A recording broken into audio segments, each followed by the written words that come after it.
بسم اللہ الرحمن الرحیم۔ عزیز طلباء السلام علیکم، امید ہے آپ خوش ہوں گے، بخیریت ہوں گے۔ اسٹوڈنٹس، آج ہم کلاس پنجم کی اردو کی کتاب سے چوتھا سبق پڑھیں گے اور سمجھیں گے اور اس کی مشق سوالات کو حل کریں گے۔ اے وطن تو سلامت رہے۔ اسٹوڈنٹس، پاکستان کے متعلق بنیادی معلومات کے بارے میں آپ یقیناً جانتے ہوں گے کہ پاکستان کا مطلب ہے پاک لوگوں کے رہنے کی جگہ۔ آبادی کے لحاظ سے پاکستان دنیا میں 5ویں نمبر پر ہے اور پاکستان کی بلند ترین چوٹی K2 ہے، جس کی اونچائی تقریباً 8611 میٹر ہے۔ پاکستان کی قومی زبان اردو اور قومی لباس شلوار قمیض ہے۔ اس کے علاوہ پاکستان میں کئی علاقائی اور صوبائی زبانیں بولی جاتی ہیں۔ اس کے علاوہ مختلف صوبوں کے جو لباس ہیں وہ بھی مختلف ہیں۔ تو یہ سب جاننے کے لیے اس سبق کو ہم پڑھیں گے اور پاکستان سے متعلق اور بھی بہت سی چیزوں کے بارے میں ہم معلومات حاصل کریں گے۔ تلفظ سیکھیے میں کچھ مشکل الفاظ ہیں جن کے تلفظ کو جاننا ضروری ہے۔ پہناوا، گھیردار، مزین، وسائل، اہمیت، روایتی، نمایاں۔ سبق کی پڑھائی اب شروع کرتے ہیں۔ میری پیاری ڈائری، آج میں بہت خوش ہوں۔ سارا باجی نے آج بچوں کو پاکستان کے مختلف علاقوں اور ان میں بسنے والوں کے رہن سہن کے بارے میں ایک دلچسپ اور معلوماتی دستاویزی فلم دکھائی۔ کیا شاندار فلم تھی! یوں لگا کہ ہم اسلام آباد میں بیٹھے بیٹھے ان علاقوں کی سیر کر رہے ہیں۔ سب سے پہلے ایک عمارت کا خوبصورت منظر دکھایا گیا۔ اس عمارت پر پاکستان کا پرچم لہرا رہا تھا۔ یہ ایسی عمارت تھی جسے پاکستانی پہلی نظر میں پہچان لیتے ہیں۔ جی ہاں، یہ بلوچستان کی مشہور تاریخی عمارت قائد اعظم ریزیڈنسی کا منظر تھا۔ یہ فلم کا آغاز صوبہ بلوچستان سے ہوا۔ بلوچستان رقبے کے لحاظ سے پاکستان کا سب سے بڑا صوبہ ہے۔ کوئٹہ، قزح، جوب اور گوادر اس کے مشہور شہر ہیں۔ کوئٹہ صوبے کا صدر مقام بھی ہے۔ اسے پھلوں کی وادی کہتے ہیں۔ یہاں کے لوگوں کا پہناوا شلوار قمیض ہے۔ پہناوا کے معنی ہے لباس۔ مردوں کی قمیض شلوار خوب گھیردار ہوتی ہے، جبکہ عورتوں کے کپڑے شیشے اور خوبصورت کڑھائی سے مزین ہوتے ہیں۔ مزین کے معنی ہے سجے ہوئے۔ سجی یہاں کا مشہور اور ہر دل عزیز کھانا ہے۔ یہاں کی خوبصورت ہنہ جھیل کو دیکھنے ہر سال بہت سے سیاح آتے ہیں۔ اس کے شہر زیارت میں قائد اعظم رحمۃ اللہ علیہ نے اپنی زندگی کے آخری ایام گزارے۔ ایام یوم کی جمع ہے اور یوم کے معنی ہے دن، یعنی آخری دن قائد اعظم نے زیارت میں گزارے تھے۔ صوبہ بلوچستان کی سرزمین قدرتی وسائل سے مالا مال ہے۔ اسکرین پر اب ساحل سمندر کا مشہور مقام کلفٹن دکھائی دیا۔ اب صوبہ سندھ کے بارے میں معلومات دی جا رہی تھی۔ کراچی، سکھڑ، لاڑکانہ اور حیدرآباد صوبہ سندھ کے مشہور شہر ہیں۔ کراچی صوبے کا صدر مقام بھی ہے۔ آبادی کے لحاظ سے یہ پاکستان کا سب سے گنجان آباد شہر ہے۔ کراچی کو عروس البلاد اور روشنیوں کا شہر بھی کہتے ہیں۔ رلی، اجرک اور سوسی کے بنے ہوئے کپڑے صوبہ سندھ کی منفرد شناخت ہیں۔ کراچی کی بریانی اور حیدرآباد کی پلہ مچھلی یہاں کے لذیذ پکوان ہیں۔ وادی سندھ کی قدیم تہذیب کے آثار بھی اس صوبے میں منجدڑوں کے مقام پر پائے جاتے ہیں۔ سندھ کے مناظر ختم ہوئے تو اسکرین پر پتھروں سے بنا ہوا بہت بڑا دروازہ نمودار ہوا۔ اس پر لکھا تھا باب خیبر۔ یہ دروازہ صوبہ خیبر پختونخوا میں واقع ہے۔ صوبہ خیبر پختونخوا کے مشہور شہر پشاور، مردان، ایبٹ آباد، کوہاٹ اور مانسہرہ ہیں۔ پشاور شہر یہاں کا مرکزی مقام ہے۔ اسے پھولوں کا شہر بھی کہتے ہیں۔ یہاں کا قصہ خوانی بازار تاریخی اہمیت کا حامل ہے۔ پرانے وقتوں میں لوگ یہاں قصے کہانیاں سنایا کرتے تھے، اسی لیے اس بازار کا نام قصہ خوانی بازار مشہور ہو گیا۔ خیبر پختونخوا کے مرد روایتی قمیض شلوار، جبکہ خواتین کڑھائی والی لمبی قمیض شلوار یا فراک پہنتی ہیں۔ یہاں کے چپلی کباب اپنے منفرد ذائقے کی وجہ سے جانے جاتے ہیں۔ وادی کاغان میں موجود جھیل سیف الملک کو دیکھنے ہر سال ملکی اور غیر ملکی سیاح جوگ در جوگ اس صوبے کا رخ کرتے ہیں۔ سیاح کے معنی ہے سیر کرنے والا یا گھومنے پھرنے والا۔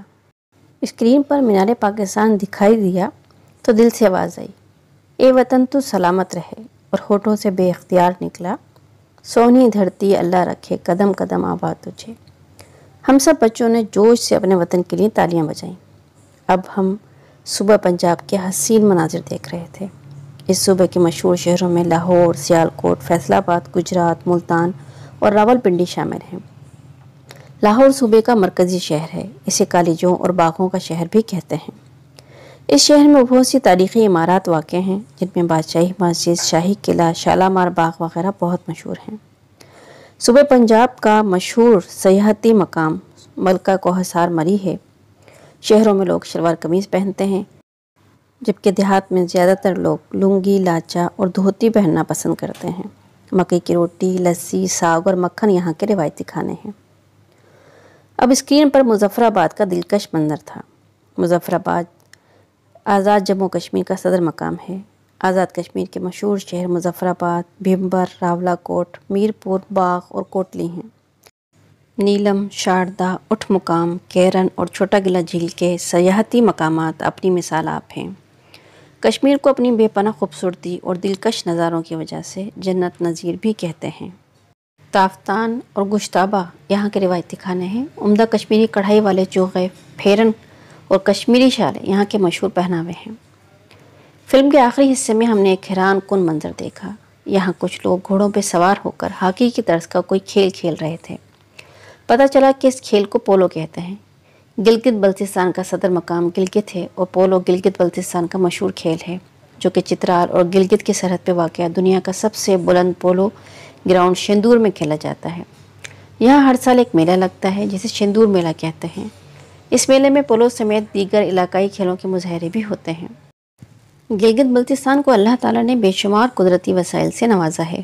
یہاں کے مشہور شہروں میں چلاس، گلگت، اسکردو، ہنزا، گاہ گوشت، استور اور جنگلوٹ ہیں۔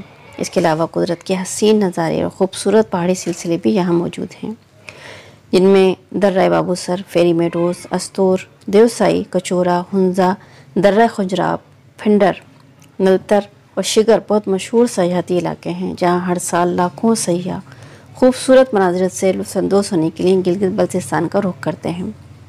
پیاری ڈائری، مجھے آج اپنے وطن کے بارے میں اتنی اہم اور دلچسپ معلومات جان کر بہت اچھا لگا۔ اللہ تعالیٰ ہمارے وطن کو سلامت رکھے، آمین۔ اس سبق سے ہم نے سیکھا کہ پاکستان میں رنگا رنگ مناظر، تفریحی اور تاریخی مقامات پائے جاتے ہیں۔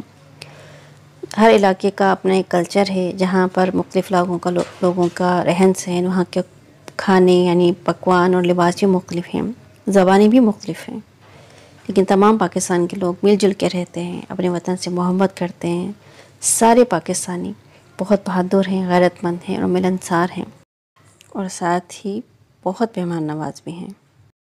سبق میں شامل کچھ مشکل الفاظ اور ان کے معنی: باب کے معنی ہیں دروازہ، پہناوا کے معنی ہیں لباس، شاندار کہتے ہیں عالی شان یا خوشنما کو، دلکش کے معنی ہیں پسندیدہ، نوازنا کے معنی مہربانی کرنا، سیاح کہتے ہیں سیر کرنے والے کو، شناخت کا مطلب ہے پہچان، لطف کا مطلب ہے مزہ، منفرد کے معنی ہیں جدا یا انوکھا، جنت نظیر یعنی جنت جیسا۔ آپ نے کیا سمجھا؟ سبق کے مطابق درست بیانات کے سامنے صحیح اور غلط کے سامنے کراس کا نشان لگانا ہے۔ صوبہ بلوچستان کا صدر مقام کوئٹہ ہے، یہ صحیح ہے۔ دوسرا ہے کہ صوبہ پنجاب کا صدر مقام ملتان ہے، یہ غلط ہے۔ صوبہ پنجاب کا صدر مقام لاہور ہے۔ اس کے علاوہ صوبہ خیبر پختونخوا کا صدر مقام پشاور ہے، بالکل ٹھیک ہے۔ صوبہ سندھ کا صدر مقام کراچی ہے، یہ بھی ٹھیک ہے۔ آزاد کشمیر کا صدر مقام چنار ہے، غلط ہے، مظفر آباد ہے، صحیح جواب۔ اس کے علاوہ گلگت بلتستان کا صدر مقام گلگت ہے، یہ بھی صحیح ہے۔ سبق کے مطابق درست جواب کی نشاندہی دائرہ لگا کر کریں۔ پہلا ہے کہ قائد اعظم رحمۃ اللہ علیہ نے اپنی زندگی کے آخری ایام گزارے، میں نے ٹک کر دیا ہے زیارت، یہ صحیح جواب ہے، اور زیادہ بلوچستان میں ہے جہاں قائد اعظم نے اپنی زندگی کے آخری ایام گزارے تھے۔ دوسرا ہے کہ ہنہ، سیف الملوک اور چھوٹا گلا نام ہیں، بے ٹھیک ہے، جھیلوں کے۔ تیسرا ہے کہ دلکش نظاروں خوبصورتی کی وجہ سے جنت نظیر کہا جاتا ہے، بے ٹھیک ہے، کشمیر کو کہا جاتا ہے۔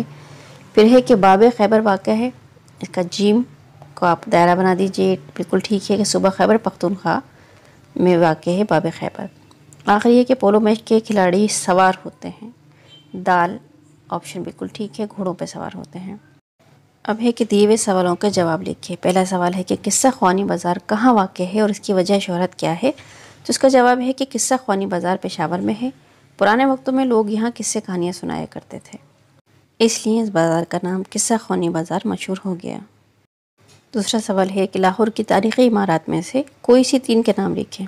اس کا جواب ہے کہ لاہور میں بہت سی تاریخی عمارات واقع ہیں، اس میں بادشاہی مسجد، شاہی قلعہ اور شالامار باغ مشہور ہیں۔ تیسرا سوال ہے کہ رقبے کے لحاظ سے پاکستان کا سب سے بڑا اور آبادی کے لحاظ سے پاکستان کا سب سے بڑا شہر کون سا ہے؟ اس کا جواب ہے کہ صوبہ بلوچستان رقبے کے لحاظ سے پاکستان کا سب سے بڑا صوبہ ہے اور آبادی کے لحاظ سے پاکستان کا سب سے بڑا شہر کراچی ہے۔ سوال ہے کہ گلگت بلتستان کی سب سے خاص بات کیا ہے؟ اس کا جواب ہے کہ گلگت بلتستان کی خاص بات یہاں پر دنیا کا سب سے بلند پولو گراؤنڈ موجود ہے، جہاں ہر سال میلہ لگتا ہے جسے شندور میلہ کہتے ہیں۔ اگلا سوال ہے کہ کشمیر کے روایتی کھانے اور مشہور پہناوا کون سے ہیں؟ اس کا جواب ہے کہ تافتان اور گشتابہ یہاں کے روایتی کھانے ہیں۔ عمدہ کشمیری کڑھائی والے چوغے، پھیرن اور کشمیری شالے یہاں کے مشہور پہناوے ہیں۔ آخری سوال ہے کہ پاکستان میں رہنے والے لوگوں میں کون سی باتیں مشترک ہیں؟ کوئی سی تین بتائیں۔ مشترک یعنی ایک جیسی، سملر۔ تو ہر علاقے کا رہن سہن، پہناوا اور ان کا کھانا پینا سب مختلف ہے، لیکن بہرحال کچھ چیزیں ہیں جو ایک جیسی ہیں، جو سملر ہیں۔ وہ یہ کہ پاکستان کے لوگ مل جل کے رہتے ہیں، پاکستان کے لوگ بہت ملنسار اور مہمان نواز ہیں، اور پاکستانی اپنے وطن سے بہت محبت کرتے ہیں۔ ابھی کچھ تصویریں ہیں، انہیں دیکھیے اور ان کے بارے میں آپ جانیے۔ پہلے نمبر پہ جو تصویر ہے وہ مسجد کی ہے، فیصل مسجد، یہ اسلام آباد میں واقع ہے، اور اس کو سعودی عرب کے جو کنگ تھے شاہ فیصل، یہ انہوں نے بنوائی تھی، اس لیے اس مسجد کا نام بھی کنگ فیصل کے نام پر ہے، اور اس مسجد کا شمار دنیا کی خوبصورت اور بڑی مسجدوں میں ہوتا ہے۔ دوسرے نمبر پہ شاہی قلعہ کی تصویر ہے جو کہ لاہور میں واقع ہے، اور اس کو شہنشاہ شاہجہاں نے بنوایا تھا۔ اور آپ کو ایک بات بتا دوں کہ شاہجہاں کو انجینئر بادشاہ بھی کہا جاتا ہے، کیونکہ انہوں نے اپنے دور حکومت میں بہت سی عمارات کی تعمیر کروائی تھی۔ تیسری تصویر میں ہاکی اور بال نظر آ رہی ہے، جو اس بات کی طرف نشاندہی کرتی ہے کہ پاکستان کا قومی کھیل ہاکی ہے۔ چوتھی تصویر میں مارخور ہے۔ مارخور پاکستان کا قومی جانور ہے اور یہ پہاڑی علاقوں میں پایا جاتا ہے۔ اب یہ لفظوں کا کھیل ہے، اس میں معمے دیے گئے ہیں جن میں چند پاکستان کے شہروں کے نام چھپے ہیں، انہیں تلاش کر کے ان کے گرد دائرہ بنانا ہے، اور جو نیچے جگہ دی ہوئی ہے اس میں آپ کو لکھنا بھی ہے۔ میں نے ہر شہر کے نام کے حروف کے گرد الگ رنگ سے دائرہ بنا دیا ہے تاکہ آپ کو ڈھونڈنے میں آسانی ہو جائے اور سمجھ بھی آ جائے۔ تو اس میں لفظ ہے خوشاب، ودین، اٹک، کراچی، کوئٹہ۔ کوئٹہ کی یہاں پر ٹائپنگ مسٹیک کی وجہ سے غلط ہجے لکھی گئی ہے، اس پہ حمزہ آیا، یہ نہیں آتا، حمزہ آتا ہے۔ اس کے علاوہ مری، جوب، لاہور، یہ 8 شہر ہیں جو اس معمے میں چھپے ہوئے ہیں۔ اب ہے قواعد سیکھیے۔ دیے ہوئے واحد الفاظ کے جمع اور جمع الفاظ کے واحد لکھنا ہے۔ تو کچھ اس میں جمع لکھے ہوئے ہیں جس کے ہمیں واحد لکھنے ہیں، اور جو واحد لکھا ہوا ہے لفظ اس کے ہمیں جمع لکھنے ہیں۔ جیسے وادی کا ہمیں جمع لکھنا ہے وادیاں، اور جنگلات جو کہ جمع ہے، اس کا واحد ہے جنگل۔ چوٹی واحد ہے، اس کی جنگل ہے چوٹیاں، اور ندی واحد ہے جس کا جو جمع ہے وہ ہے ندیاں، اور کھنڈر کا جمع کھنڈرات۔ آپ خالی جگہ میں مناسب حروف جار لکھ کر جملے مکمل کریں۔ حروف جار اسم کو فعل سے ملاتے ہیں، ایسے حروف جو اسم کو فعل سے ملائیں حروف جار کہلاتے ہیں۔ اس میں سے، تک، میں، اندر، نے، پر۔ اب جب آپ جملے پڑھیں گے تو آپ کو اندازہ ہو جائے گا کہ کون سا لفظ، کون سا جو حرف ہے وہ کون سے جملے میں آئے گا۔ پہلا جملہ ہے کہ وادی مری صوبہ پنجاب میں واقع ہے، اس میں لفظ میں آئے گا۔ دوسرے میں لفظ نے آئے گا، ہم نے پشاوری چپلی کباب کھائے۔ پھر صبح سے شام تک بارش برستی رہی، اور شاہین پہاڑ کی چوٹی پر بیٹھا ہے، اس میں پر لفظ آئے گا جو حروف جار ہے۔ ہمیں اپنے وطن سے محبت ہے، اور کھلونے ڈبے کے اندر ہیں۔ دی ہوئی عبارت درست تلفظ اور روانی سے پڑھ کر نیچے دیے ہوئے سوالات کے جوابات لکھیں۔ جس کرۂ ارض پر ہم رہتے ہیں، یہاں زندہ رہنے کے لیے اللہ تعالیٰ نے ہمیں تازہ ہوا، صاف پانی، اچھی خوراک کے علاوہ پیڑ پودوں اور پرسکون فضا جیسی نعمتوں سے بھی نوازا ہے۔ یہ سب مل کر ہماری زندگی کو صحت مند اور خوشگوار بناتے ہیں۔ اگر ان میں سے کوئی بھی چیز ہمیں تواتر سے میسر نہ آئے تو ہمارا نظام زندگی بہت سی بیماریوں اور ناقابل برداشت تکالیف میں گھر جاتا ہے۔ لیکن ہم انسان اپنے ہی ہاتھوں سے پیڑ پودوں کو کاٹ کر ان کی جگہ زہریلی گیسیں پیدا کرنے والے کارخانے اور مشینیں لگا رہے ہیں، جو ہماری صحت اور زندگی پہ برے اثرات ڈالتے ہیں۔ ماحولیات کے ماہرین کے مطابق کسی ملک کے 1/4 رقبے پر جنگلات کا ہونا بہت ضروری ہے۔ درخت ہمیں آکسیجن فراہم کرتے ہیں، اس کے علاوہ کثیف اور گندی ہوا کو اپنے اندر جذب کر کے ماحول کو خوشگوار بناتے ہیں۔ درختوں کی کٹائی سے ماحول میں کثیف مادوں کی زیادتی ہو جاتی ہے، جس سے ماحول آلودہ ہو جاتا ہے۔ اور مضر بیماریوں کا سبب بنتا ہے۔ ان برے اثرات سے بچنے کے لیے ضروری ہے کہ ہم زیادہ سے زیادہ درخت لگائیں اور اپنے ارد گرد کے ماحول کو صاف رکھیں۔ ہم ذمہ داری کا مظاہرہ کر کے قرۂ ارض کو پرسکون اور محفوظ بنا سکتے ہیں۔ پہلا سوال ہے کہ ماحول کی آلودگی کی کوئی سی دو وجوہات بتائیں۔ ایک تو وجہ یہ ہے کہ درختوں کو کٹنا، درخت اتنی تواتر سے کٹ رہے ہیں۔ درخت آکسیجن بناتے ہیں، جب خالص آکسیجن ہمیں نہیں ملے گی تو ماحول خراب ہو جاتا ہے، آلودگی بڑھتی ہے ماحول میں۔ اس کے علاوہ کارخانوں اور فیکٹریز سے جو زہریلا دھواں نکلتا ہے وہ بھی ماحول کو خراب کرتا ہے، آلودہ کرتا ہے۔ دوسرا سوال ہے کہ صحت اور زندگی پر برے اثرات کس وجہ سے پڑ رہے ہیں۔ خالص ہوا اور خالص پانی یا صاف پانی نہ ملنے کی وجہ سے ہماری صحت اور زندگی پر برے اثرات پڑ رہے ہیں۔ تیسرا سوال ہے کہ کسی ملک کے کتنے رقبے پر جنگلات ہونے چاہیے، تو ماحولیات کے ماہرین کے مطابق کسی بھی ملک کے 1/4 رقبے پر جنگلات کا ہونا بہت ضروری ہے۔ آخری سوال ہے کہ درختوں کے کوئی دو سے فائدے بتائیں۔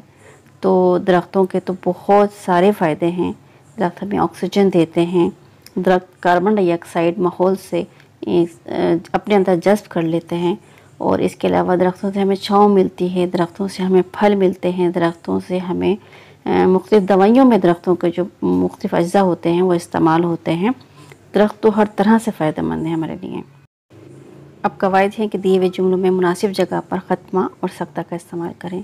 ان دونوں کے بارے میں آپ کو میں پچھلے اسباق میں پڑھا چکی ہوں، بہت اچھی طریقے سے سمجھا چکی ہوں۔ پہلے جملے میں باجی نے ہمیں اچھی، پھر یہاں سکتہ کا استعمال ہوگا، سچی اور دلچسپ کہانیاں سنائیں۔ دوسرا جملہ ہے کہ توحید، سکتہ کا استعمال ہوگا نماز، پھر یہاں سکتہ کا استعمال ہوگا روزہ، زکوٰۃ اور حج، اور سے پہلے جتنے بھی الفاظ ہیں ان سب کے درمیان وقفہ دینے کے لیے ہم سکتہ کا استعمال کریں گے، اور جملے کے آخر میں خاتمہ لگائیں گے۔ پھر ہے کہ میرے پاس کتاب، سکتہ، کاپی، سکتہ، قلم اور پینسل تراش ہے، آخر میں ہم خاتمہ کا استعمال کریں گے۔ اسی طرح آخری جملے میں ہرن، ہاتھی، زرافہ کے درمیان سکتہ کا استعمال کریں گے، اور جملے کے آخر میں خاتمہ لگا کر جملہ ختم کر دیں گے۔ مناسب حروف جار کا استعمال کرتے ہوئے خالی جگہ پر کریں۔ بھائی جان بازار سے آئے، ان کے ہاتھ میں ایک تھیلا تھا، انہوں نے وہ تھیلا میز پر رکھا اور کمرے سے باہر چلے گئے۔ انہوں نے بتایا کہ بازار سے گھر تک بہت رش تھا۔ اب دیے ہوئے الفاظ کے واحد اور جمع لکھنے ہیں۔ اخبارات کا واحد ہے اخبار، حیوانات کا واحد حیوان، تجربات کی واحد تجربہ، رسی کے جمع رسیاں، لکڑی کی جمع لکڑیاں، اور کنگھی کی جمع ہے کنگھیاں۔ اس طرح یہ مشق مکمل ہو چکی ہے، امید ہے آپ کو سمجھ میں آ گئی ہوگی۔ ویڈیو کو لائک اور شیئر ضرور کر دیجیے گا، اور چینل کو اب تک سبسکرائب نہیں کیا تو سبسکرائب کر دیں۔ یوں ہی دل لگا کے پڑھتے رہیے، سلامت رہیے۔ اللہ حافظ۔